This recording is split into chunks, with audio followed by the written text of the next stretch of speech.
Salve, salve, moçada! Começando mais um podcast no Bico da Águia. É muito bom ter a sua companhia, a sua audiência nesse podcast que cada vez traz convidados cada vez mais com repercussão, que tem uma grande importância aqui na cidade, na região, e hoje não poderia ser diferente. Hoje é um dos programas mais especiais, porque essa pessoa eu já gostaria de ter convidado há muito tempo. Se trata simplesmente dos olhos mais vistos em Montes Claros nos últimos 2 anos. Porque você via ela só de olho porque tinha a máscara tampando. Agora já passou a pandemia e você pode ver ela completa, o rosto inteiro, que é a secretária de saúde de Montes Claros, que fez um trabalho brilhante, principalmente na pandemia.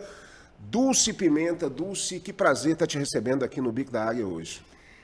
Prazer é meu, até que enfim, né, que André me trouxe, já apareci, como ele falou, já apareci em tanto lugar, faltava estar vindo aqui, né? É verdade, para nós é um grande prazer, Dulce, e nós vamos falar muito da sua atuação na pandemia, que foi um momento realmente de diferencial na vida sua e na vida de todos, né, já estávamos falando aqui antes da gravação, e você realmente como uma figura protagonista nesse momento que está muito recente, ainda está muito próximo. Mas antes da gente começar a falar desses momentos, da sua atuação na secretaria e tudo, eu queria falar um pouquinho sobre você para as pessoas, né, que não conhecem. Muita gente já te conhece, porque você é de uma família tradicional de Montes Claros, mas muita gente que não conhece. Eu queria que você contasse um pouquinho da sua história. Você é Montes Clarense nata, saiu daqui de Montes Claros mesmo. Conta um pouquinho dessa história. Bom, sou daqui de Montes Claros, numa família grande desde dos pais, dos avós, daquelas famílias tradicionais que reuniam no domingo, íamos visitar os avós no sábado, no domingo.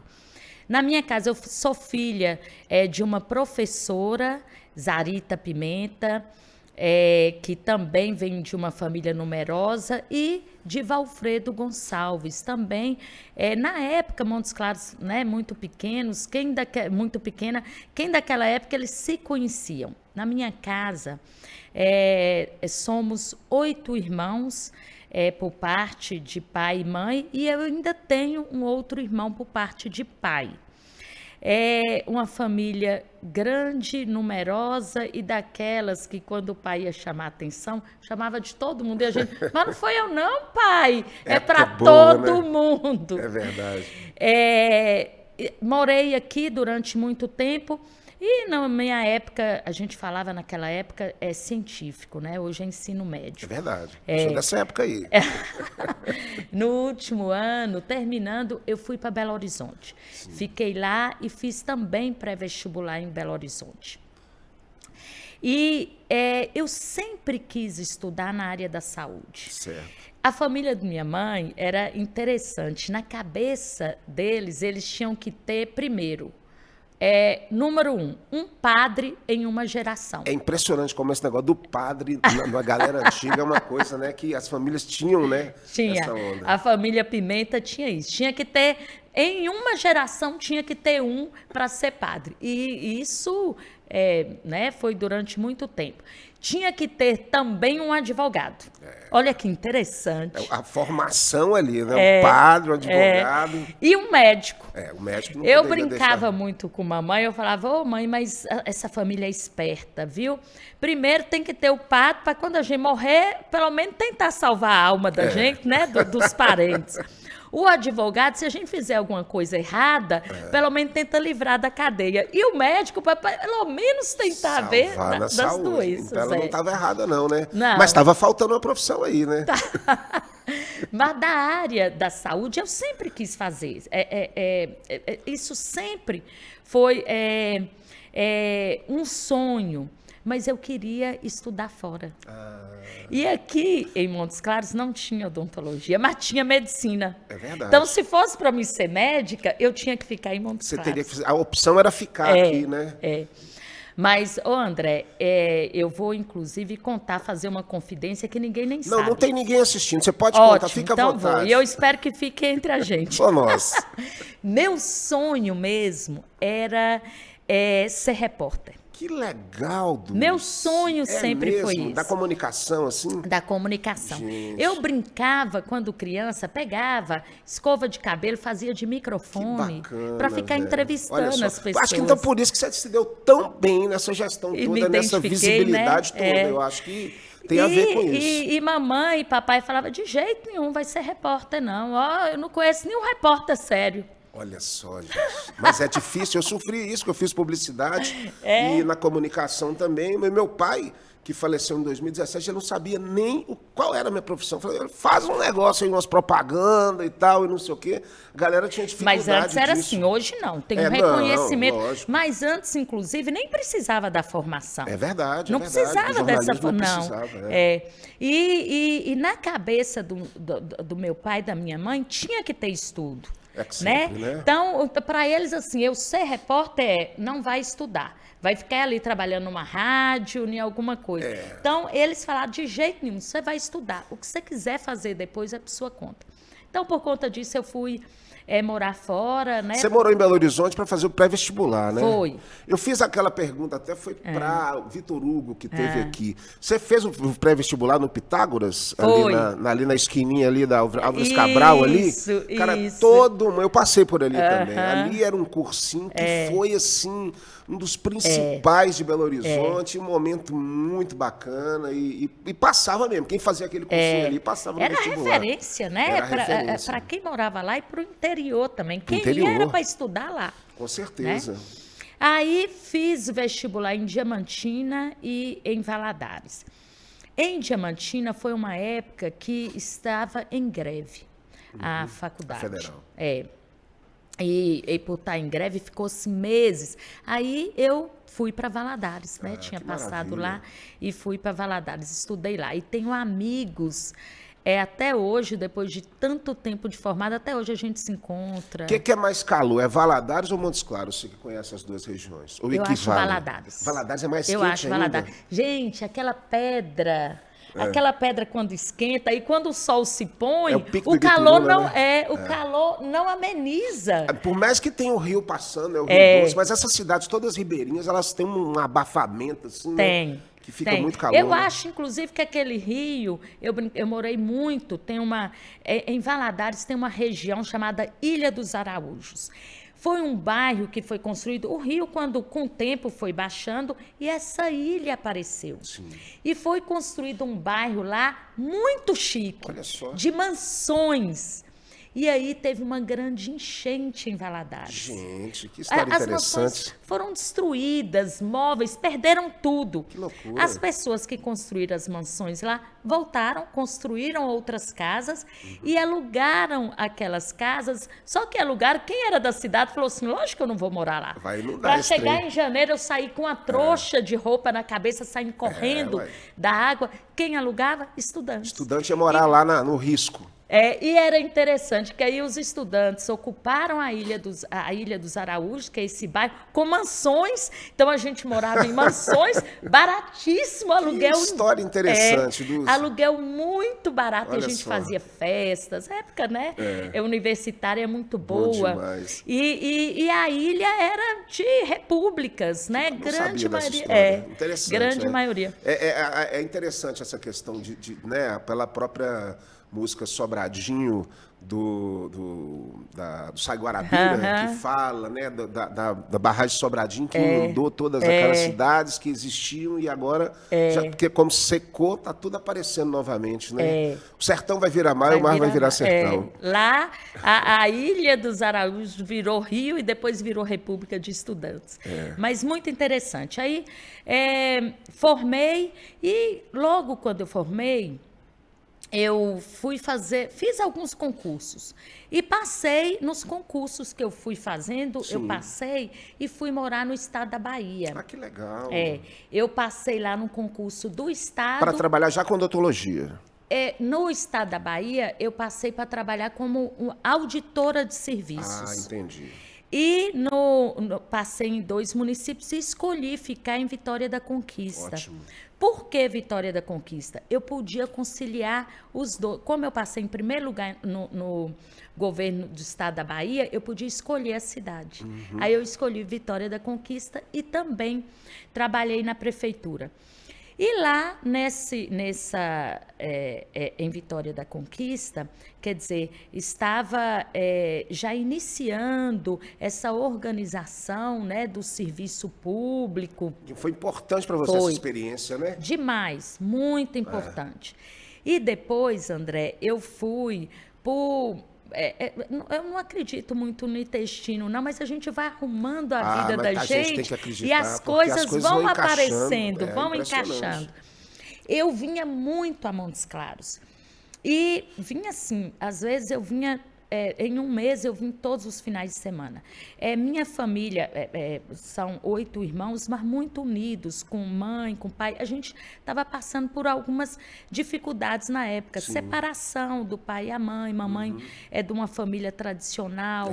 E isso baqueou ela muito. Os irmãos menores precisando de um apoio. Então, eu vinha muito. E numa dessas vindas, eu pegava a estrada de terra. Eu não sei se você lembra de uma época que de Salinas para Rio Bahia era... Eu me lembro, eu já cheguei aí para a praia nesse trecho aí, vou te falar, hoje é perigoso, nessa época era mais ainda, porque era muita poeira, né? Muita. Bom, eu até que deu um ano, eu falei assim, gente, eu vou ter que voltar para Minas, mas para próximo da minha família. Sim. E voltei, fiquei aqui em Montes Claros poucos meses e tive um convite para ir para Itacarambi. Aqui no norte de Minas, né? Itacarambi fica ali, depois de Januária, entre Januária e Manga. Uma cidade pequena e que estava se destacando como modelo em serviço público. Que interessante, olha só. Era Itacarambi, no Brasil, e uma cidade no Nordeste. As duas tinham um destaque muito grande na gestão e na organização do serviço público em saúde. Fui para lá. Fiz muita amizade com o prefeito na época, Zé de Paula, que ele era muito conhecido na região. Sim. E logo a gestora, com pouco tempo, 2 anos, a gestora ela teve que sair. E aí o Zé de Paula me convidou para assumir como secretária. Foi a sua primeira experiência, então, como gestora, né, de uma pasta de saúde em Itacarambi. Em Itacarambi, eu fui apresentada para o SUS que deveria ser. Né? O SUS ideal. E me encantei. Que bacana. Eu falei assim, gente, isso é possível. Foi uma experiência feita, então, localizada em Itacarambi, mas com uma preocupação muito maior, né, das coisas. Né? Sim. E lá eu acreditei que é possível, primeiro, o projeto foi implantado tecnicamente, existia uma disposição política, um investimento... Quando existe isso, a coisa anda, né, Dulce? Um investimento político, o que pode ser feito? Uma gestão muito séria e... a gestora na época, a Paola, ela é até de Belo Horizonte, voltou para lá, hoje é até referência técnica no COSEMES, que é do secretário de saúde. A Paola me passou muito isso, esse entusiasmo. Quando ela saiu, eu assumi como gestora. E o Zé de Paula saiu, o Nemer assumiu depois, eu continuei como gestora, quer dizer, passou a mudança política administrativa e eu continuei ali como secretária. E ali você estava recém-formada, né? Era como as suas primeiras experiências mesmo ali. Recém-formada, casada e ainda sem filhos. Viajava muito. Muito. Itacarambi, o acesso para Itacarambi, a gente pegava uma estrada de terra, atravessava o Rio São Francisco, ali em Januária de balsa. Olha só. De balsa. Então, eu ia muito a Brasília, eu tinha que fazer estudo para chegar a Montes Claros para ir para Brasília. Era uma epopeia, né? Ô, André, e eu fazia numa alegria. Quando aquilo você gosta, ali para mim. Quando você quer fazer a coisa e está te dando um retorno, você nem olha o sacrifício. Aquilo ali para mim, quando alguém falava assim, nossa, mas você viajou 15 horas, foi. Tipo assim. O que tem? Qual o problema, né? É verdade. Para mim era ali, eu fazia e viajava a noite toda, no outro dia estava trabalhando. com muito entusiasmo, por conta disso mesmo, né? Você fazer o que você acredita, o que você gosta, você não vê como sacrifício. E aqui o norte de Minas, infelizmente, nós temos muitos e sérios problemas na área de saúde, né? Assim, existe uma desigualdade muito grande, as pessoas passam necessidade. Eu tive, inclusive, recentemente com o deputado Arley comentando sobre como Montes Claros ele acaba acumulando todo tipo de serviço de saúde, toda a região, para aqui, que é um problema que a gente pode até falar daqui a pouco sobre isso, desse acúmulo do serviço em Montes Claros, exatamente pela necessidade de todos os municípios, como Itacarambi, né, que deve ter um IDH não tão alto assim. A organização do serviço de saúde, até para que ele possa cumprir a proposta dele, que é ser público, quer dizer, completamente gratuito, né? Não pode ter custo para quem usa. E ele ser acessível a qualquer um. Todo mundo tem direito ao SUS. Para isso, ele tem que ter uma forma de organização que economicamente seja viável. Exatamente. André, não tem como você montar um serviço de tomografia em todo o município. Né? Não tem, é muito e caro. você não tem nem demanda. Eu vou dar um exemplo muito claro. Serviço de tratamento de câncer. Né? A quimioterapia tem como você descentralizar ela. E isso aqui no norte de Minas está sendo feito. Quer dizer, economicamente fica viável e, principalmente, aquele paciente que tem que toda semana fazer sessão de químio, é uma judiação colocar esse paciente duas vezes na estrada. Né? Então, às vezes, inclusive, a gente tem que deixar de lado o fator econômico para pensar na questão do paciente que está utilizando. Agora, a radioterapia é um serviço que, para você montar ele, é muito caro. Para manter ele é muito caro. É muita tecnologia, os equipamentos muito caros. E a radioterapia, você não faz ela toda semana, assim, duas vezes, igual a químio. Então, quando você monta um serviço de radioterapia, ele tem que atender um número de pessoas para que ele seja viável economicamente também. Então, por isso, muita gente fala assim, é um absurdo Montes Claros ser polo de... Tem serviço que não tem como descentralizar. Mas essa descentralização, ela acontece também você fortalecendo outras cidades que são polos aqui, como Pirapora, Janaúba, né? Assim, para exatamente pegar aquelas cidades ali mais próximas e ter esse acesso para facilitar, né? Por exemplo, Itacarambi, qual a cidade seria mais próxima de Itacarambi? Januária. Januária, né? É uma cidade Januária. Mas isso, existe no SUS essa proposta, né? Que é a regionalização, a organização regional. Então, montar serviços em cidades, polos, e que seja ali referência para outras micro-regiões. Mas, André, eu vou falar isso até porque eu tenho aí quase 30 anos de serviço público à frente do SUS. Depende de muita coisa. E uma delas é a gestão política do município. Por isso que, às vezes, a gente tem muito retrocesso no SUS.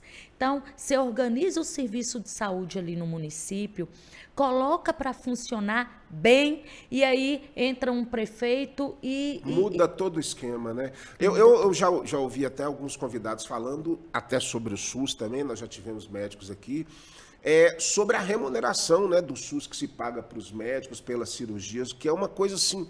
muito baixa perto de uma realidade. E, às vezes, muitos médicos não querem, ou outros profissionais de saúde não querem estar participando disso, então, por causa do valor, né? Existe esse problema? Assim, existe uma discussão, gente, a tabela do SUS há 20 anos não muda. Só que o financiamento do SUS não é só aquela tabela. Aquela tabela que há 20 anos está ali, é uma tabela que é uma referência para algum serviço. Qual o problema que eu acho hoje de financiamento do SUS? A remuneração não é só da tabela. Então, tem aquela tabela que tem lá, uma cirurgia é R$500, só que existem outros incentivos que recebem ali. Então, incentivos para que você faça parto normal, incentivo para que você abra uma porta de urgência, incentivo para medicamento, são vários incentivos. Isso também é o custeio do SUS. Outro custeio que o SUS tem existem emendas para deputados disponíveis aí, que elas são fechadas, tantos por cento das emendas existentes vai para isso. Tem que ser para a saúde. Tantos por cento é para a educação. Gente, isso também é dinheiro público. Isso também não é só custeio da saúde. Agora, sem dúvida, o SUS é um formato que é exemplo no mundo inteiro, né? No sentido do atendimento para uma população tão gigantesca. O SUS é um trabalho incrível. Né? Eu falo e não adianta falar assim, você é suspeita de falar, né? Por ser... Não. Eu falo porque eu conheço, eu estudei, eu já visitei outros países para conhecer a forma de organização da saúde. Né? Visitei países na Europa, que são referências também, aqui na América também. Para mim, o SUS é o sistema de saúde de maior ampliação, que maior te dá a possibilidade. Eu nunca fui num país que conseguisse fazer te oferecer, desde da promoção, de te dar possibilidade de você parar de fumar, de você perder peso, de cuidar... São vários serviços, né? Até um serviço que te dá um transporte aéreo, de um local de acidente até um hospital para te atender. Um serviço que te paga o transplante. Transplante, o custo é altíssimo, André. Nós vamos falar mais do SUS e vamos falar porque o SUS foi fundamental, inclusive, para esse momento caótico que nós vivemos há 2 anos, e a gente vai estar falando muito disso no segundo bloco. Olha como é que passa rápido. Começamos nesse bate-papo aqui, eu falei, eu deixei, e ela já tem a vibe de repórter, né? Então, já vai falando, e o primeiro bloco já chegou no fim. Mas eu preciso falar dos nossos patrocinadores nesse primeiro bloco, que apoiam o nosso projeto Bico da Águia. Então, eu vou começar falando do Busca Aqui, que é o aplicativo Busca Aqui, onde você tem Montes Claros na palma da sua mão. É um aplicativo muito interessante, porque qualquer tipo de serviço que você tenha na cidade, seja pedir uma pizza, um profissional, qualquer coisa, entrou, facilidade total, você fala diretamente, é o Busca Aqui, baixe lá no seu aplicativo. E a Personal Jingle. Personal Jingle é música comunicando. Você gosta de música, Dulce? Amo então música. Você está no lugar certo. A Personal Jingle, ela trabalha com a comunicação através da música, produções de jingle. É interessante, Montes Claros é uma cidade que todo mundo sabe o telefone de uma drogaria por causa de um jingle. Então, essa comunicação é fundamental. E se você quer fazer um jingle de sucesso, Personal Jingle, entre no Instagram, entre no site, faça um contato aí e vamos comunicar com música, porque é tudo de bom. Nós voltamos daqui a pouco no segundo bloco. Estamos com a secretária de Saúde, Dulce Pimenta. Não saia daí que tem muita coisa bacana. Vem lá. Falou.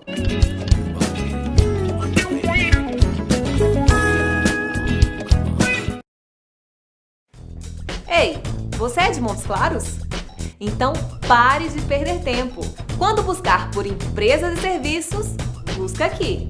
O Busca Aqui é da cidade e facilita a sua vida. Com apenas uma busca, você acha rapidinho aquilo que você procura. E o Busca Aqui é de graça. Não perca o seu precioso tempo. Quem procura, busca aqui.net.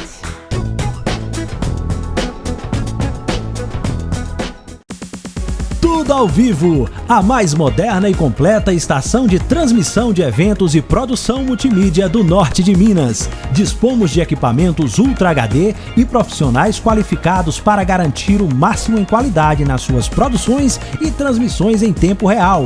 Um moderno sistema multiplataforma permite que a sua audiência veja o seu conteúdo onde preferir, seja via TV, website, Facebook, YouTube ou qualquer outra mídia digital. Você prepara o conteúdo e nós cuidamos de todos os detalhes para levar a sua melhor imagem para o mundo inteiro.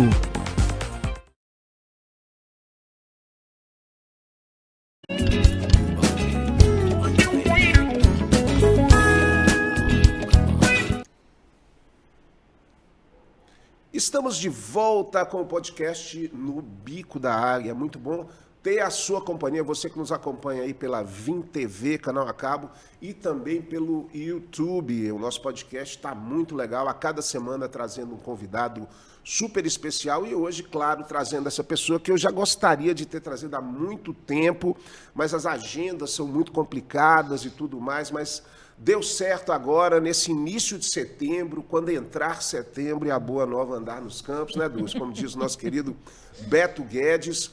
Mas, Dulce, agora nesse segundo bloco eu queria falar com você sobre um assunto e um momento que talvez, eu não sei se você considera, mas talvez possa ter sido um dos momentos mais importantes da sua vida, que foi exatamente o nosso período de pandemia. Pandemia que ainda sofremos os reflexos, né, da pós-pandemia, ainda estamos um pouco meio abalados psicologicamente, porque foi algo muito forte que impactou a todas as famílias, ao mundo inteiro.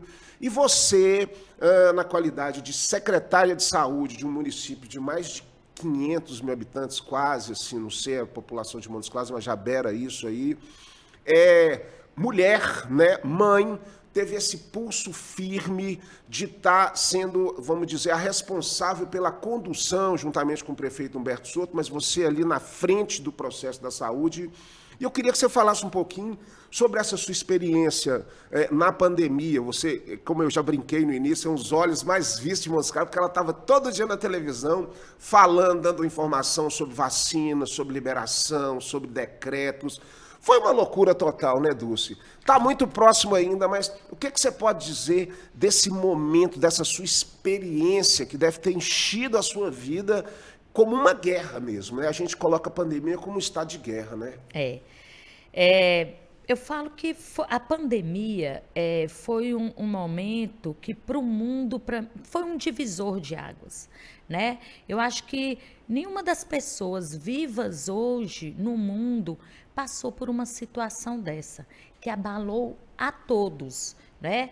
Não foi uma guerra assim, igual hoje nós temos lá na Ucrânia, que a gente acompanha. Não, todo mundo no mundo passou por isso. E uma situação nova, né, que nos colocou frente à possibilidade de morrer rapidamente, né? De morte. É o medo da morte mesmo, né? A pandemia nos mostrou isso, né?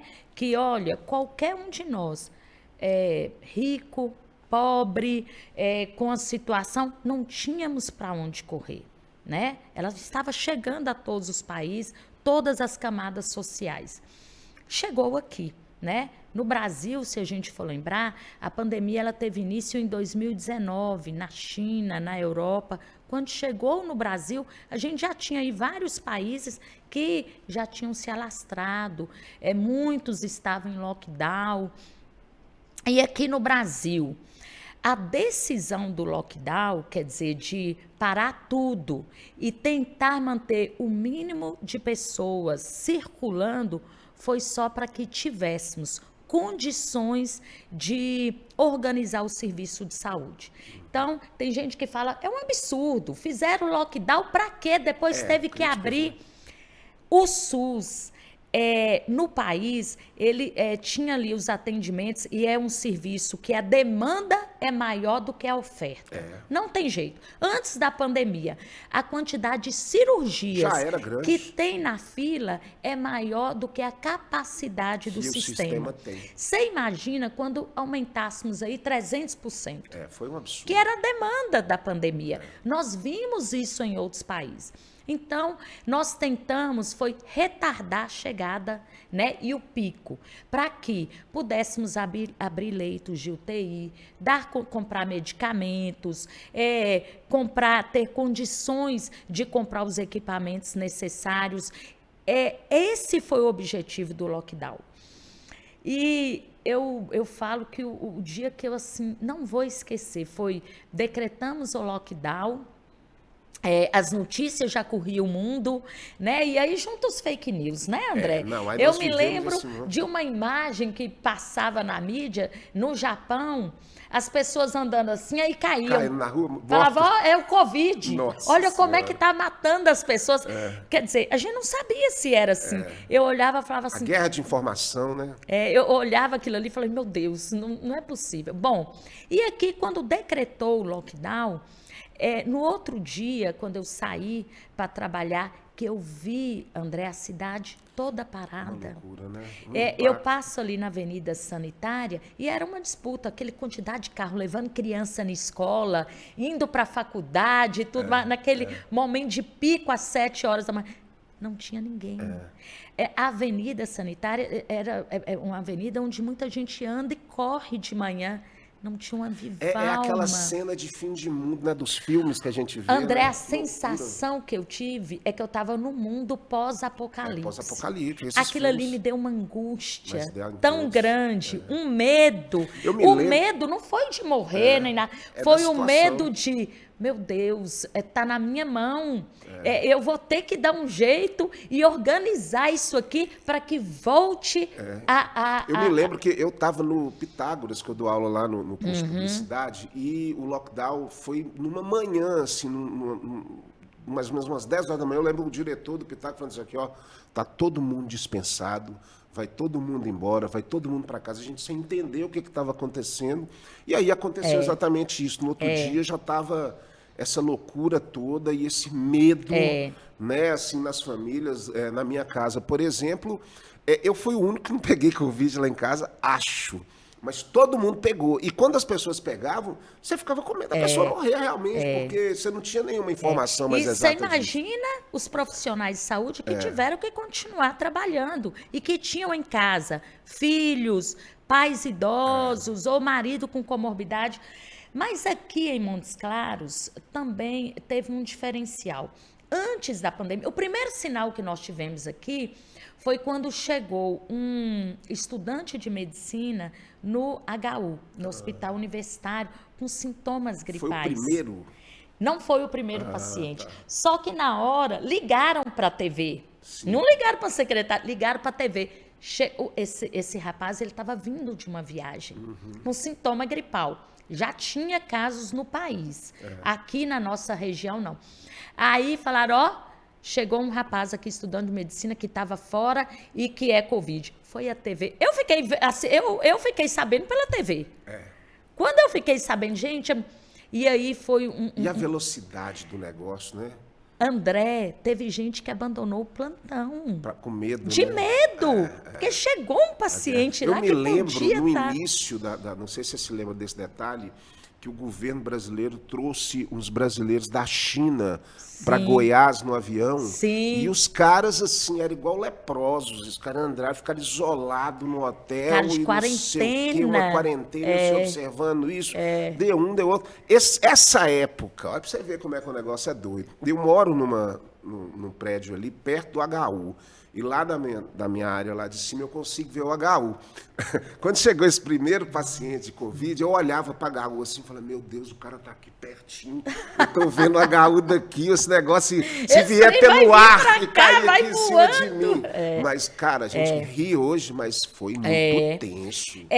Quando nós vimos isso, era à noite, aí eu já conversei com o prefeito e ele convocou uma reunião para o outro dia e aí nós fizemos aqui um comitê, como foi feito na época da crise, uma crise que nós tivemos da gasolina. Nós fizemos aqui em Montes Claros, teve uma experiência onde juntou vários representantes de força de segurança, como também de poder público. Aí nós montamos um comitê. O prefeito falou, olha, sozinhos não vamos conseguir, vamos trazer outras pessoas com outras experiências. No outro dia foi convocado Ministério Público, representantes ali da polícia, do exército, e montamos um comitê, acrescentamos outras pessoas que não estavam na reunião, para que a gente pudesse, vendo outras experiências, o que era possível, e fazendo monitoramento aqui do município. discutimos e aí logo depois foi decretado o lockdown. Porque a análise que tínhamos é que se tivéssemos o número de pacientes, né, se começasse, entrou isso ia disseminar, o serviço de saúde não tinha condição de absorver, ia ter óbito por desassistência. Que isso dói na gente. Não, e teve, né? Nós tivemos casos disso no Brasil, em alguns municípios, que infelizmente isso aconteceu mesmo. E outra, a gente ficou no meio de uma briga política também polarizada, de que um lado falava que não tinha que ter lockdown, tinha que trabalhar. Ou seja, um mundo cheio de certezas absolutas, e você não pode ter certeza absoluta quando se trata da vida de uma pessoa. O mais importante é isso. Então, assim, todo o governo, e eu acredito que essa gestão do Humberto, junto com você, foi um exemplo no combate à pandemia, exatamente porque enfrentou a coisa de frente, assim, não deu voz a um lado ao outro. Não, o que a ciência está falando? O que é preciso fazer? O que a gente precisa? Custe o que custar, nós vamos fazer. Foi mais ou menos por aí, né? E foi isso que eu acho que nos deu muita segurança. O que tem na ciência. Tem que usar isso. Vocês têm que acatar isso, não sei o quê. Tá, qual foi a experiência que teve bem-sucedida com isso? O que a ciência tem sobre isso? Isso a gente não pode esquecer, gente. Não pode falar, vamos fazer no achismo. Não dá. Houve impacto econômico, não é que a gente fechou o olho e falou, quem for falir... Não é isso, mas acima de tudo a gente tinha que salvar as pessoas para que essas estivessem até vivas para reconstruir vida. E é aquela história que nós falamos do estado de guerra, né? Porque não se trata de uma normalidade. Eu, por exemplo, eu sou do meio artístico, e o meio artístico foi um dos mais críticos no sentido das proibições, dessa questão toda de não poder trabalhar. E realmente... passou muita necessidade, os artistas, os músicos, todos os profissionais, até por isso tivemos as leis para ajudar isso aí nesse sentido, mas é uma coisa que a gente não pode ir contra o que é a realidade, ou seja, quando você faz um show, tá todo mundo dançando um do lado do outro, aglomeração e tudo, e naquela época a gente não podia fazer isso, né? As pessoas me perguntavam, principalmente, né, desse meio muito, secretária, o vírus, então, ele só circula à noite? Só circula. E eu explicava, olha, num barzinho que você senta, você não vai beber de máscara. Então, a primeira coisa, você tira a máscara. A partir do momento que você está bebendo ali alguma coisa, você relaxa, André. Você vai no banheiro, você pega numa maçaneta, você volta, pega na garrafa, pega em alguma coisa. Tem um relaxamento. E existia já estudos mostrando o grau de contaminação de vários locais detalhes, né? E ambientes. Tanto é que quando Montes Claros fez o plano de enfrentamento da pandemia, foi o primeiro plano publicado antes do Estado de Minas, Montes Claros fez, e lá ele colocava os graus, os níveis de exposição, de possibilidade de contaminação e as ações e medidas propostas. E lá estava lockdown até que a gente tenha tanto do sistema de saúde municipal disponível. Outra coisa que eu acho que Montes Claros foi muito assertivo, ela não fez sozinha. O prefeito Humberto Souto, ele convocou uma reunião de todos os prefeitos da região. E nessa reunião ele falou para os prefeitos, Montes Claros não tem como atender a pandemia de 90 municípios. Não tem como receber. Então vamos dar as mãos, vamos todos nós fazermos mais ou menos uma estrutura ali na sua região. E estruturar o serviço. Montes Claros pode estar atendendo alguns casos mais graves. André, abrimos leitos de UTI em municípios pequenos que não tinha leito nenhum, né, segurar de UTI da época, e abriu. Né? Gente, leito de UTI não é só um respirador, não. É caro. Existe toda uma tecnologia e, pior do que isso, tem que ter o profissional habilitado para essa tecnologia. André, se for... muitos profissionais, não é um profissional só. Se for um profissional que não tiver esse conhecimento, essa habilidade, ele mata o paciente. A quantidade de oxigênio que ele joga para o paciente é fatal. Então, você imagina isso aí. A gente tinha que ter os profissionais, tínhamos que ter os equipamentos, e eu acho que o norte de Minas deu exemplo. sabe, nisso, na união, em ter feito essa expansão do serviço de saúde. Brigamos juntos, faltava medicamento, reunia os secretários. Quem tem, quem não tem, empresta. Eu lembro, durante a pandemia também, faltou medicamento no país para manter o paciente sedado. Nossa, isso foi terrível. O paciente que está entubado, se ele acorda, aquilo ali, aquele tubo dentro dele, incomoda, ele quer tirar. Agora, você imagina manter esse paciente amarrado. Olha que sofrimento. Senhora, meu Deus. Então, foi um desafio também. Demais. E aqui eu me lembro que um hospital era... um dia antes de 1º de maio, era um dia antes de um feriado, me ligou, secretária, acabou aqui o medicamento para o kit intubação. Tem que tirar todos os pacientes que estão aqui hoje, porque eu não tenho como manter. Nossa Senhora. Quer dizer, gente, tirar um paciente Resolve da isso, UTI, não é ser colocado dentro de uma ambulância e levar para outro, não. Ele está entubado. Foi uma loucura, liguei para o prefeito, que ligou para o governador, não sei o quê. Sei que chegou um avião, e aí todos os prefeitos da região colocaram, aqui cabe tantos pacientes, mas pra o meu problema era o resolver. transporte. Como transportar esse paciente com segurança? Mas também nos ajudaram a pressionar, e cada um foi ligando para quem conhecia, para deputados. No mesmo dia chegou um avião com os medicamentos aqui em Montes Claros. Olha só o Quer esforço, dizer, né? É uma coisa que... Foi muito desafio. Eu acho que a pandemia nos apertou tanto, quem era da saúde, da gestão, o prefeito, que assim, hoje quando passa, eu chego, me dá um frio por dentro. Eu não tive tempo de ter o frio Nem por de dentro. sentir isso. Eu queria até te perguntar exatamente isso, porque é como se a gente tivesse numa minissérie, numa novela, que a cada dia você tem um capítulo e um dia mais dramático do outro. Quando foi o momento para você que você chegou no final do dia, pôs a mão na cabeça e falou assim, meu Deus, será que vou dar conta de resolver? Qual foi o pior momento para você na pandemia, você como gestora da saúde?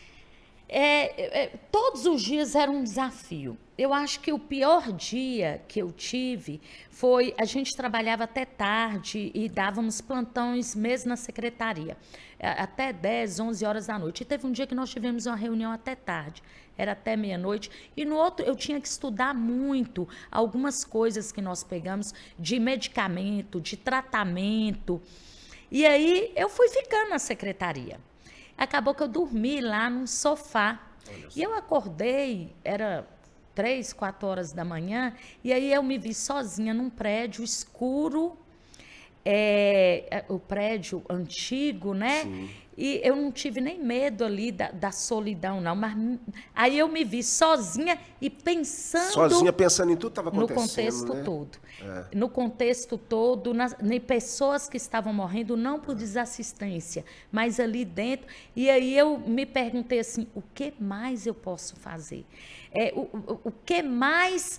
Além do que a gente está fazendo, posso fazer para descobrir uma saída para essas pessoas que, mesmo hospitalizadas, estão morrendo.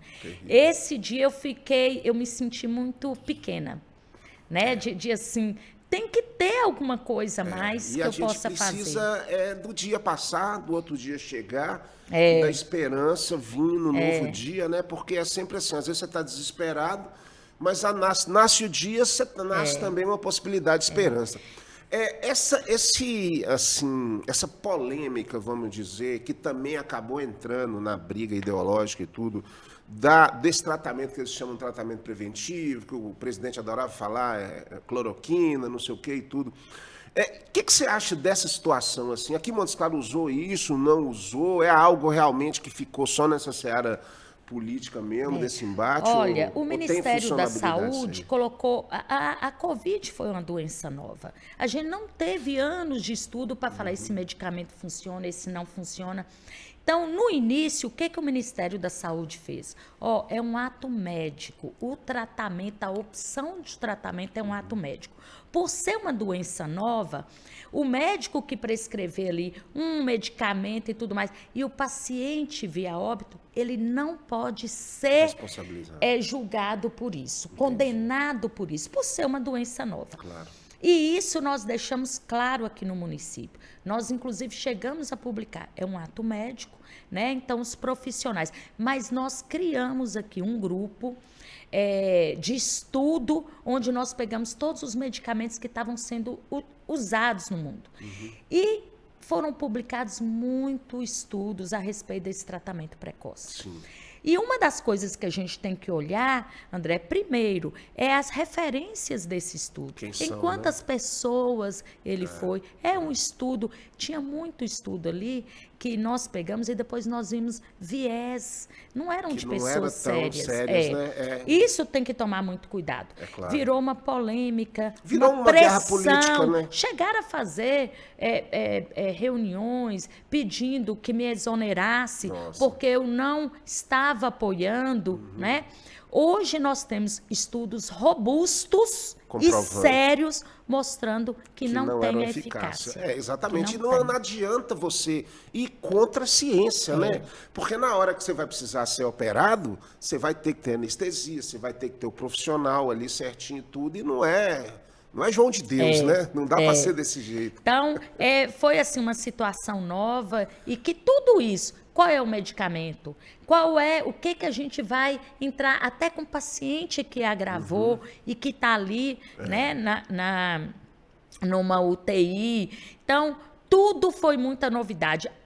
Eu acredito que daqui 10, 15 anos, quando a gente tiver estudos disponíveis, a gente vai ver que acertamos em algumas coisas, mas em outras não. Como, Isso é normal. É normal. Até qualquer situação que o mundo tenha passado por isso, depois com calma, Com tranquilidade, nós não tínhamos esse tempo de debruçar e falar, ó, isso nós acertamos, né? Ter dado esse tempo, nós acertamos, porque foi o responsável para o serviço. A gente só espera que não aconteça nada parecido com isso em um bom tempo, porque ainda estamos muito abalados, né, com essa situação. Dulce, quando o papo é bom, você vê que flui, assim, já falamos muita coisa de pandemia. Nós ainda vamos falar um pouquinho mais da pandemia, inclusive para você falar sobre como está a situação agora, atualmente, né, porque apesar dessa aparente tranquilidade, dessa volta à vida normal,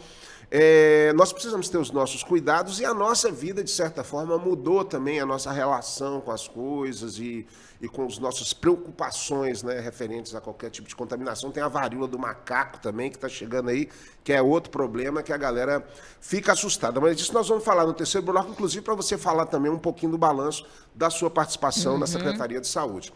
Nós estamos chegando ao final do nosso bloco, mas vamos falar primeiro da Personal Jingle.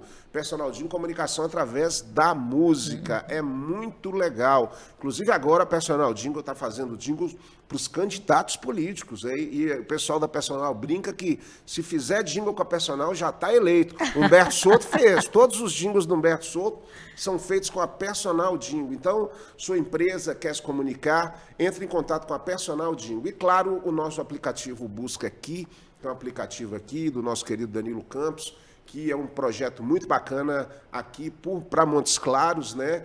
E você pode baixar na Play Store e ter Montes Claros na palma da sua mão. E você que tem uma empresa, você que quer anunciar aqui no Bico da Águia, nós estamos à disposição para estar divulgando a sua empresa, porque é um espaço realmente onde a sua empresa pode ter realmente todo esse espaço para estar falando a importância. Hoje em dia a comunicação ela mudou muito, assim, o podcast é uma coisa que entrou firme. E você que tem uma empresa, entre em contato com a produção de No Bico da Águia, fale com a Luísa Clara, que é a nossa produtora, e venha fazer parte dessa história também. Nós vamos ficando aqui para o intervalo e daqui a pouco voltamos para o último bloco com Dulce Pimenta.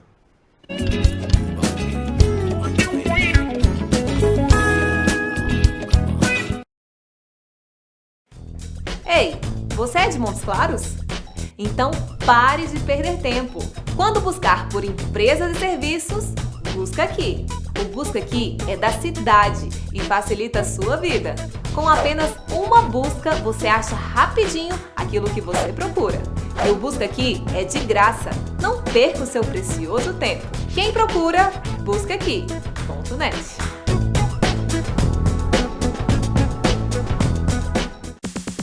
Tudo Tudo ao vivo, a mais moderna e completa estação de transmissão de eventos e produção multimídia do norte de Minas. Dispomos de equipamentos Ultra HD e profissionais qualificados para garantir o máximo em qualidade nas suas produções e transmissões em tempo real.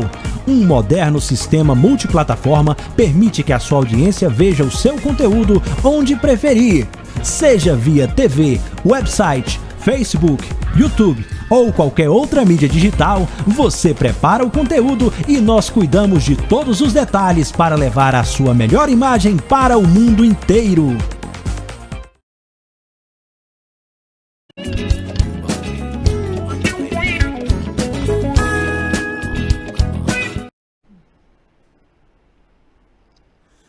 Estamos de volta com o podcast No Bico da Águia. Muito bom ter a sua companhia, a sua audiência. Você que pode acompanhar o Bico da Águia pela Vim TV e também pelo nosso canal do YouTube. Já falamos aí com uma galera muito bacana. Falamos com o Arley Santiago recentemente. Falamos com a Marta Aurora, que falou sobre educação. Foi muito bacana o programa dela. E hoje nós estamos aqui, que é uma grande honra para a gente, estar recebendo a secretária de Saúde de Montes Claros, a Dulce Pimenta. Estávamos falando no segundo bloco, Dulce, sobre essa experiência de guerra que foi a pandemia aqui em Montes Claros. E você, como a nossa comandante central, ali atrás do general Humberto Soto ali, mas na barricada ali da guerra, você estava no front, né, de batalha, diretamente enfrentando esse desafio da Covid. Graças a Deus, nós chegamos com as vacinas, né?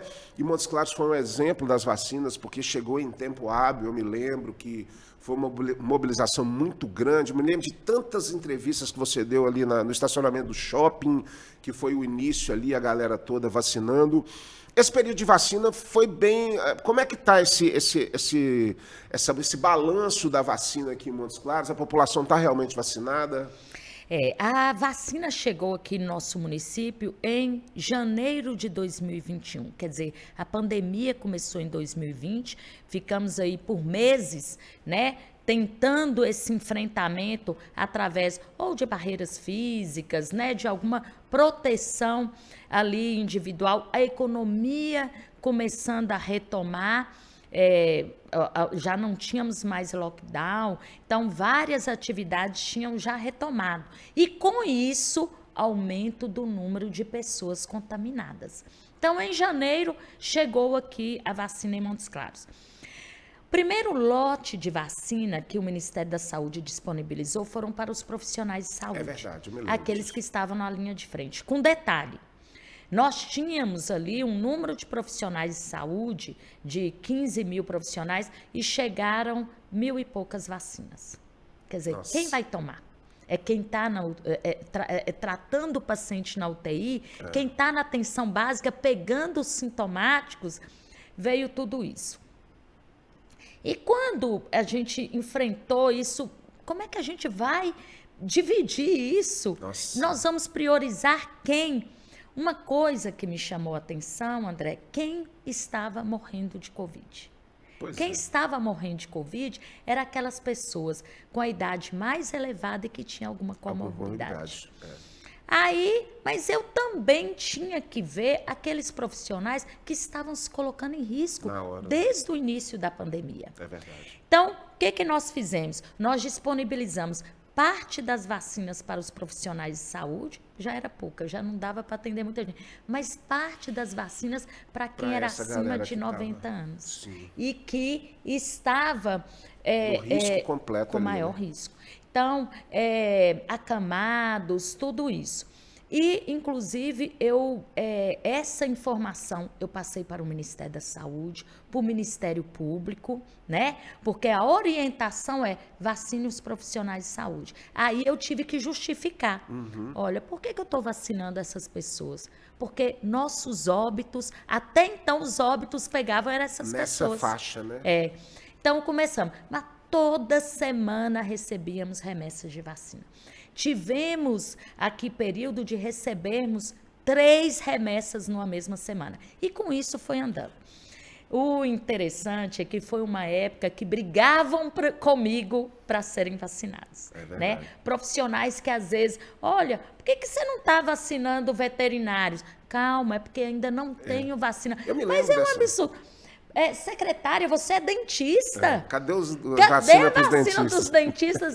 Calma. E aí eu fiz uma reunião online com os profissionais que me cobravam muito e eu mostrei para eles, inclusive, pesquisas sérias.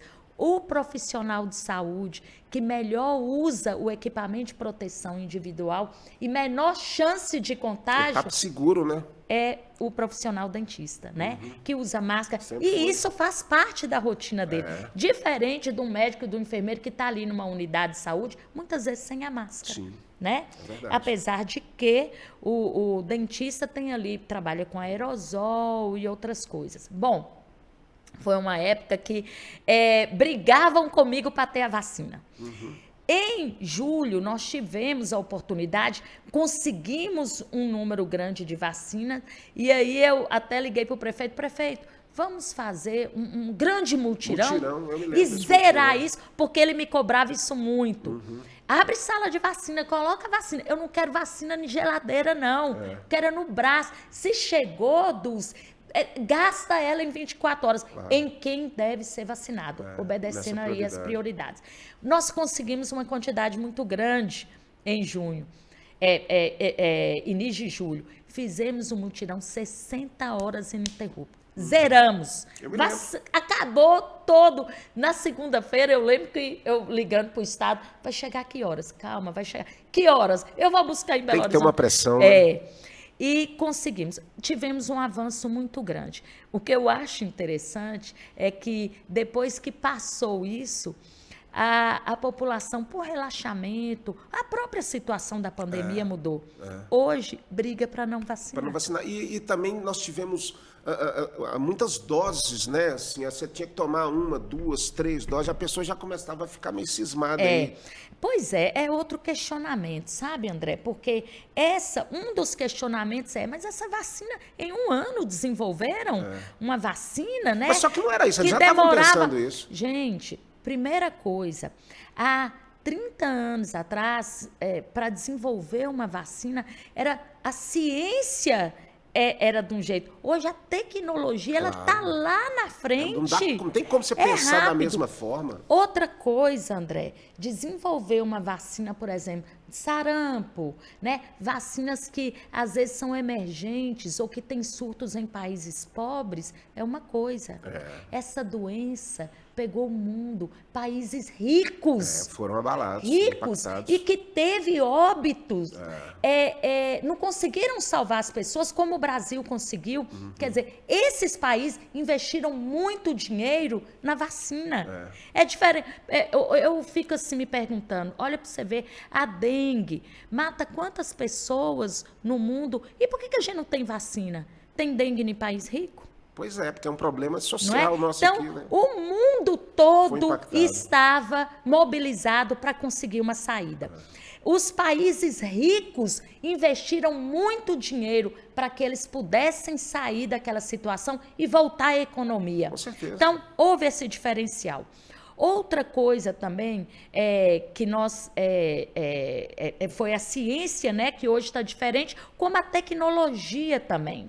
Né? Mas também já existia um estudo desde antes, na China, quando começou, já tentavam uma maneira, né? Um medicamento, uma vacina para isso. Só que quando a vacina ela foi testada e teve eficácia ali naquele momento, com o tempo nós vimos que essa eficácia ela caía ali com 4 meses, 5 meses. Precisava de outras Quer dizer, se fosse uma vacina que a gente testasse aí 5 anos antes de lançar, a gente ia ver isso. Ela precisa de reforços, né? Lá não, houve eficácia, é segura, não vai ter nenhum efeito, não. Então, está liberado. Estava dentro do processo. Estava dentro do processo, né? Gente, para a liberação de um medicamento no Brasil, ela é muito rigorosa. Muito rigorosa. A Anvisa, que é o sistema de vigilância aqui, demais, demais. Bom, aí nós vimos que havia uma queda ali na eficácia, então precisava ali da segunda dose. E depois colocou, ó, vamos dar a dose reforço, né? Terceira e quarta dose. Eu acho que a partir de agora a vacina do Covid vai ser igual a vacina aí do H1N1. Pois é, isso que eu ia te perguntar, vai ser aquela coisa de todo ano, você tem que tomar aquele reforcinho e tudo mais? Esse vírus, chamado de coronavírus, que é a mesma família do vírus da gripe H1N1, ele tem uma capacidade de mutação muito grande. Ele muda, né? Modifica. Então, H1N1, a vacina que eu tomei esse ano, ela é diferente do ano passado, do ano retrasado. Sempre eles incorporam na vacina a proteção para aquela cepa que uma circulou. Corrida, né? Ele tem que chegar na frente do vírus, porque senão o vírus chega na frente dele, Isso mesmo. Então, a do Covid vai ser a mesma coisa. A gente vai ter que ter a vacina aí anual. O que me preocupa, André, primeira coisa, o custo dessa vacina é altíssimo. Eu lembro quando a vacina chegou no Brasil, que aí eu falei assim, deixa eu me ver por quanto está saindo a dose dessa vacina. A gente tinha outras opções, era a Coronavac da China, a Pfizer e a AstraZeneca. Essas três. E eu fui olhar o valor delas.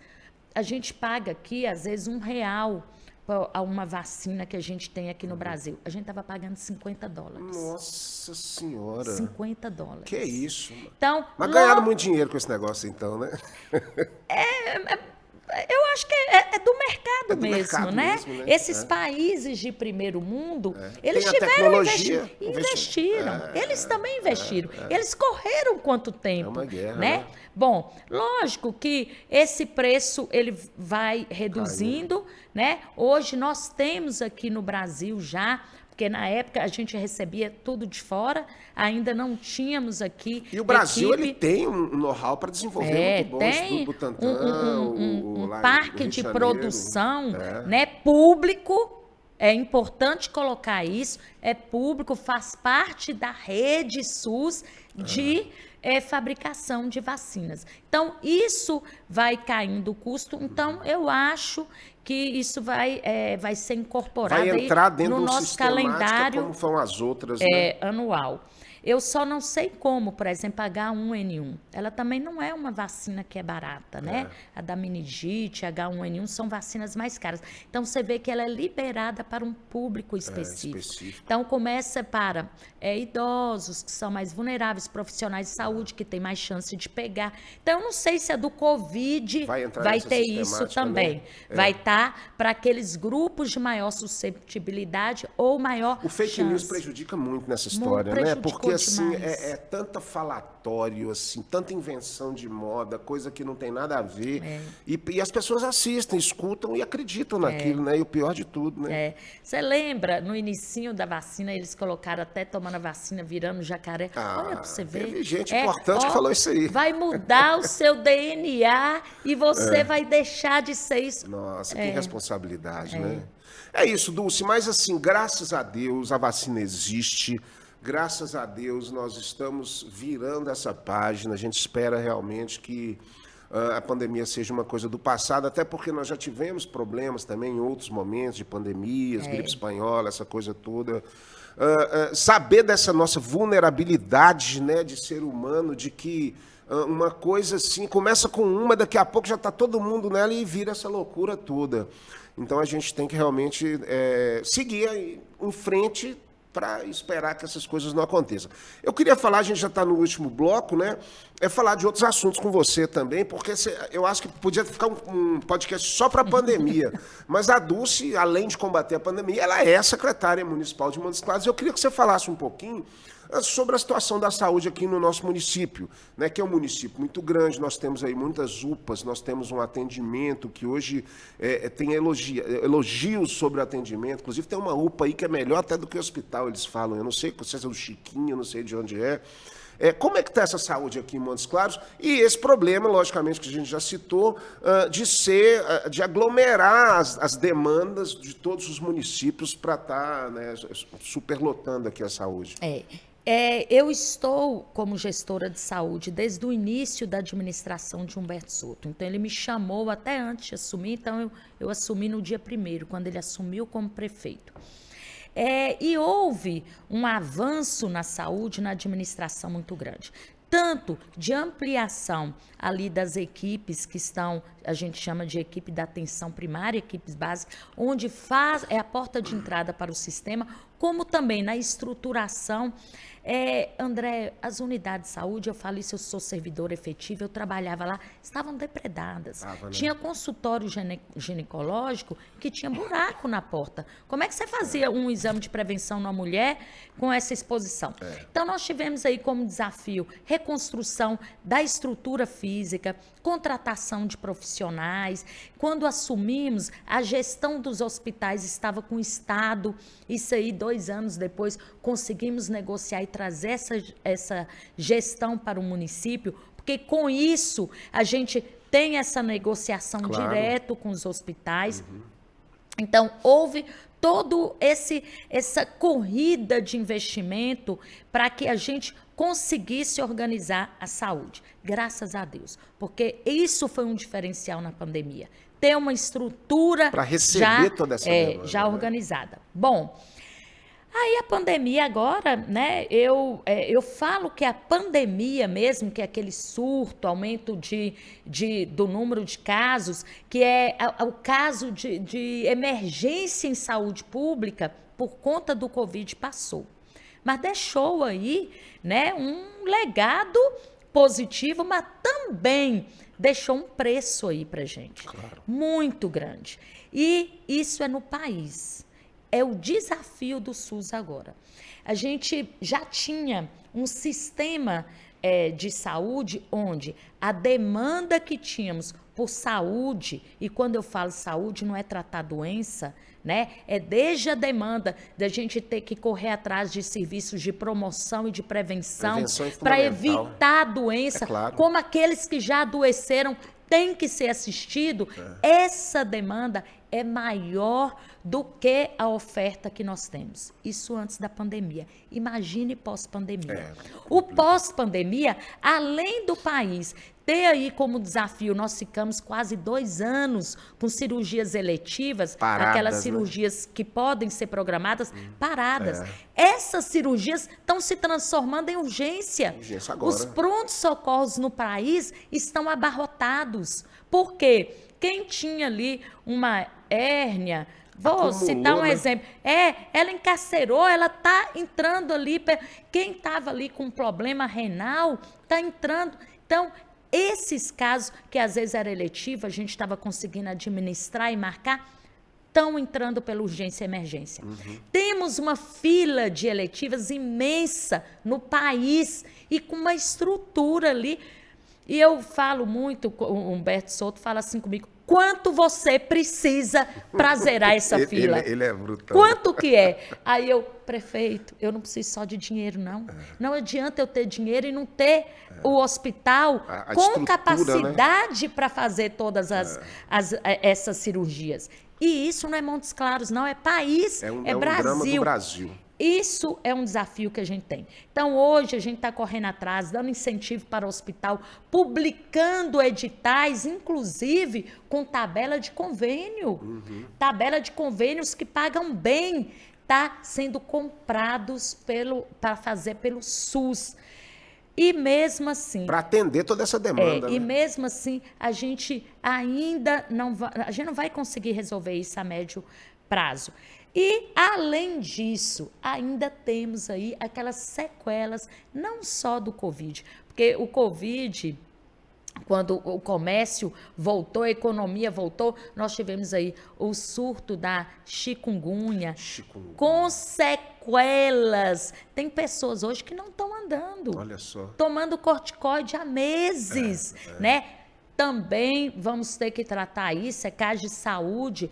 Estamos aí com outro desafio que você citou aí no bloco anterior, a varíola dos macacos, o monkeypox. Hoje, nós já temos casos positivos em Montes Claros. Pois é. Nós já temos. E também, é um vírus também que pode se espalhar. É um vírus. Apesar de que eu quero deixar, assim, até para tranquilizar, né? É uma doença que ela é virótica, mas ela passa pelo contágio, nem se compara com Covid. Não tem nível de comparação, né? Nem com a se compara, velocidade, né? nem a transmissão dela é muito menor e a letalidade. A Covid, a letalidade muito maior. E essa varíola dos macacos, o óbito que nós tivemos no estado de Minas foi porque era uma pessoa que já estava em tratamento oncológico, já debilitada. Mas, voltando aqui, são muitos desafios. Fazer gestão do serviço de saúde, eu falo que todo dia a gente acorda com 5 incêndios, né? Fora os outros incêndios que eu apaguei, vou ter que reconstruir. Acordo com 5. E vou dormir, apaguei 5, Por isso que ela tá de 3. vermelho hoje, aí tá vestida de bombeira aqui, ó, para apagar o fogo do incêndio. Porque o que acontece essa questão da saúde, como você disse, com propriedade, ela começa na prevenção, no saneamento básico, na alimentação daquela família, daquela criança. Na saúde mental. Na saúde mental, que é outro problema que nós tivemos agora, que aumentou demais, né, Dulce? Assim, as pessoas ficaram doentes mentalmente pelo trauma aí da Covid, muita gente procurando essa assistência. Pelo confinamento, pelo isolamento dentro de casa, pelo medo da morte. Tudo isso teve um impacto, gente. O impacto, a demanda de saúde mental hoje tá assim, um absurdo. O curso de psicologia, ele cresceu de uma maneira absurda lá na Unifipmoc, hoje está lotado. Né, por causa disso, exatamente por causa dessa procura aí, que realmente é muito complicado. E eu acho, André, que inclusive a pandemia contribuiu com isso, mas o mundo que a gente vive também. A pandemia também nos colocou muito isso, me colocou no meu lugar, isso causa um pouquinho de angústia, sabe?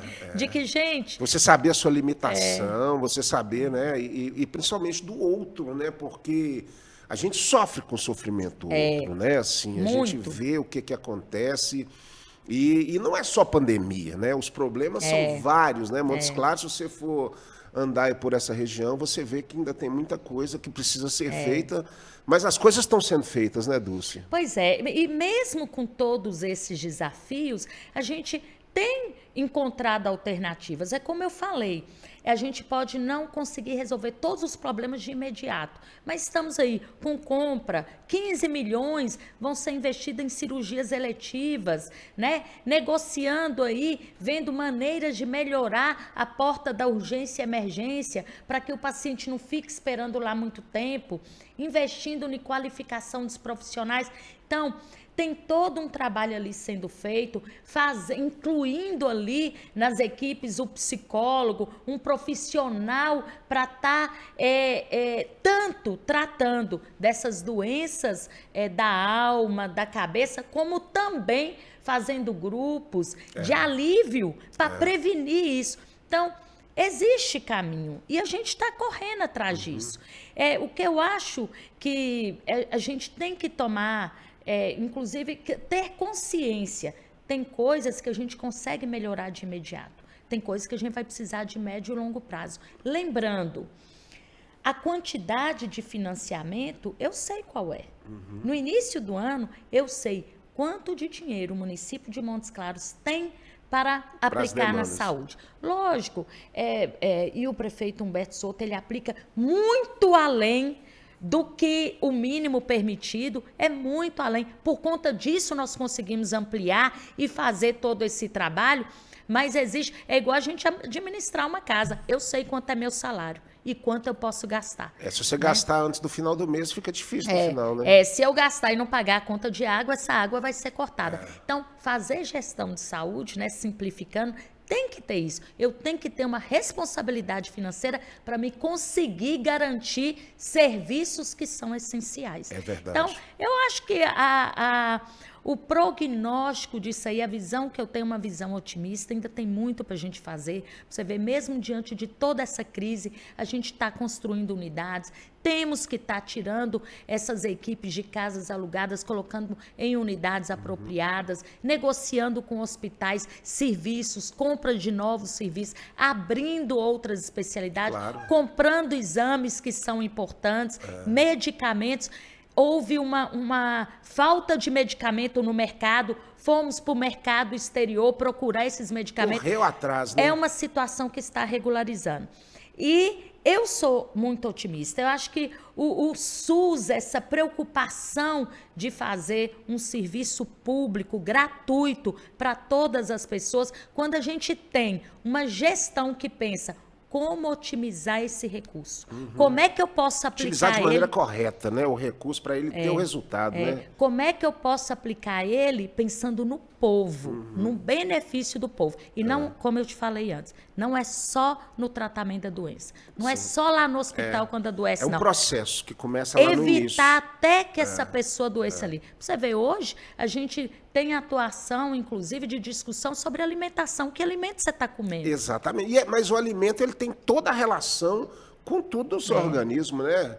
Assim, se você se alimenta mal. E hoje, infelizmente, pela questão do tempo, as pessoas, o fast food. Ontem mesmo eu estava comendo um sanduichão à noite, uma coisa que não era o ideal, mas saí da faculdade, foi todo mundo comer um desses artesanais aí, mas isso não pode fazer todo dia. Não, eu falo, tem algumas coisas que nos dão prazer, né, André? Mas fazer uma caminhada para compensar isso, importante. né? Criar alguns hábitos. Olha, eu vou comer um Saudáveis, sanduíche na semana, mas também eu vou caminhar todos os dias, né? Vou cuidar do meu meio ambiente. Então, tudo isso é importante. Cuidar Faz da minha parte, cabeça. né? Que atividade que eu posso fazer que me dê um alívio, me desestresse? E isso, nas equipes de saúde ali que Tem estão essa na preocupação ponta, aí, né? tem essa Que preocupação. bacana. Academias de Olha saúde só. que existem hoje em vários locais aí, estímulo à caminhada e outras coisas. Porque fundamentalmente, qualquer família, qualquer situação, se você tem um problema de saúde, para tudo e vai tudo focado nesse sentido aí. Porque se você não tem saúde, você não faz nada, você isso não anda, mesmo. você não trabalha, você não respira. Então a saúde realmente é fundamental. Dulce, você, secretária, desde o início, né, do governo de Humberto, nós temos aí mais uns 2 anos de governo, você pretende finalizar o seu trabalho lá na secretaria, e vou te fazer uma pergunta que não sei se você pensa sobre isso, mas como você teve uma exposição muito grande e, claro, liderou esse momento tenso, né? Certamente existem especulações sobre o seu futuro. Você pretende se lançar, eventualmente, como uma candidata, eu não digo a prefeita, mas talvez a deputada, ou alguma coisa nesse sentido, para continuar contribuindo com esse serviço público de estar colaborando com as pessoas, ou é uma coisa que não passa por sua cabeça? Eu acho que você tem chance. Bom, a primeira pergunta é sobre essa continuidade aí nos 2 anos. Esse é um cargo que é do prefeito Humberto Souto, né? Então, a decisão é dele. Ele me convidou, e o convite ainda permanece, e eu estou junto com ele até, né? Se for para ele, foi interessante que eu fique até no Inclusive, final. o secretariado dele praticamente é o mesmo, né? Assim, É o muda mesmo. pouquíssimo, né? Poucos, que às vezes por um problema pessoal ou outro saiu. Então, eu tenho essa disponibilidade e disposição em continuar com ele, né? Até o término do mandato dele. Quanto à sua outra pergunta, né, sobre essa exposição, e isso tem especulações mesmo, o pessoal me pergunta muito. Eu, durante esses anos de profissão, eu me formei para ser técnica. E eu acho que eu dou conta dessa parte técnica. Não deixa esse cargo de secretária de saúde, não deixa de ser também um cargo político. Com certeza. Né? Não só por ser cargo de confiança do prefeito, mas as relações que eu tenho ali que desenvolver, as negociações, ela exige, né, uma postura política e até uma sabedoria ali. Mas eu acho que eu, como técnica, sou muito boa. Não sei se eu seria tão boa em outras áreas, não. Eu acho que então, seria. por isso que eu não tenho. Quem sabe, como repórter, Uai, não é? não, isso aí você já provou que tem todo o know-how aí para estar fazendo. Com essa experiência da pandemia que me colocou tanto à exposição e, né, sou convidada, eu consiga realizar meu sonho. Você é uma pessoa que comunica muito bem, é bastante expressiva, é bem clara com tudo que você fala. Eu acho que é exatamente isso que ajudou o sucesso, né, da sua trajetória, que continua tendo esse sucesso de trajetória, né, com relação aí à sua participação na Secretaria de Saúde. E acho que eu já trouxe muitos políticos aqui. O político profissional, ele tem todo o seu jeito profissional de político e tudo. Mas eu acho que a gente está precisando de políticos que não são profissionais. Pessoas de coração, pessoas que vêm realmente com a sua intenção, com a sua vontade de mudar. Está tendo uma grande transformação, né, em tudo isso. Claro, as pessoas que estão na política contribuem há muito tempo e tudo, mas precisamos de renovação. Eu acho que você poderia pensar sim no futuro, porque o futuro a Deus pertence, ninguém sabe o que vai acontecer, mas quem sabe no futuro você não continua aí nessa vida pública, contribuindo mais ainda, né, Dulce?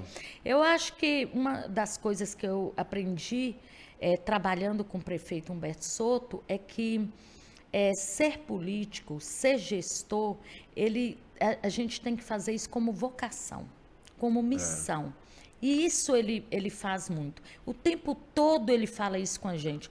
O que você pode fazer pela população de Montes Claros? Então, eu acho que quando o político tem isso incorporado, que eu posso fazer? Ó, para você ver, o próprio nome fala, é um ente político, mas que está ali para o povo.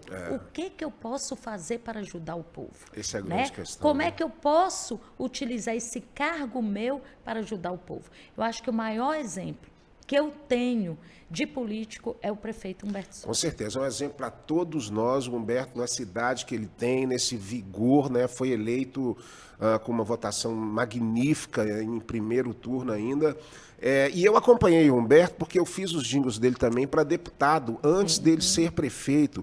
E o Humberto é aquele cara que senta do seu lado, faz junto com você, né, e é muito sério e claro nas coisas que ele quer. E ele queria isso, contribuir para Montes Claros nessa reta final de carreira política dele, ter essa contribuição efetiva. E aproveito para mandar um grande abraço para você, Humberto, e espero você aqui. Se você não vier, a gente vai aí te entrevistar, porque eu quero muito estar batendo um papo com você. Dulce, passou tão rápido, você é uma pessoa tão simpática, tão agradável, que assim, o nosso bate-papo eu ficaria aqui mais 2 horas conversando com você, porque realmente foi muito bacana tudo que você esclareceu, você falar um pouquinho sobre também a pandemia, sobre essa participação. E eu queria te agradecer imensamente por ter estado aqui conosco no Bico da Águia hoje. Quero te receber outras vezes, mais no futuro, para estar falando sobre outros projetos. E muito obrigado por sua participação aqui hoje. Eu que agradeço a oportunidade de estar aqui, André, e eu quero vir mais vezes. Adorei o bate-papo, muito descontraído, eu fiquei muito à vontade, fiz até confidências. Aí, ó, tá vendo? Assista aí no Bico da Águia. E nós vamos ficando por aqui, nesse Bico da Águia especial com a secretária de Saúde, Dulce Pimenta. Mas na semana que vem vamos ter um outro super convidado para você, então não perca, acompanhe no Bico da Águia aí nas redes sociais, pela Vim TV. E claro, você que quer ser patrocinador do Bico da Águia, como a personal jingle, comunicação através da música e como o Busca Aqui, né, esse aplicativo que coloca Montes Claros na palma da sua mão, entre em contato com a nossa coordenação, entre em contato aí com a produção do Bico da Águia e venha fazer parte dessa história, ó. Um super beijo para você e até semana que vem.